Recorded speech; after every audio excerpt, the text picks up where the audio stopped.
Hello বন্ধুরা, এখন খাওয়া দাওয়া হবে। আজকে নিরামিষ মুগ ডাল করা হয়েছে। মুগ ডাল, পাঁপড় ভাজা, উচ্ছে আলু ভাজা,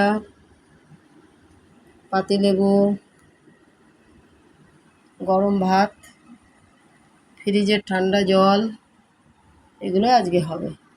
তাহলে তোমরা কেমন আছো? তোমাদের নিশ্চয়ই তো খাওয়া দাওয়া হয়ে গেছে। নিশ্চয়ই ভালো আছো। ভালো থাকো, সুস্থ থাকো, দেখতে থাকো, আর খুব ভালো থাকো। প্রতিদিন ছাড়তে ছাড়তে একটা অভ্যাস হয়ে যায়।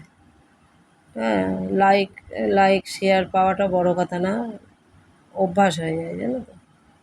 তাও যদি মনে ভালো লাগে তাহলে ছেড়ো, এই হলো কথা। ভালো থাকো, সুস্থ থাকো, দেখতে থাকো।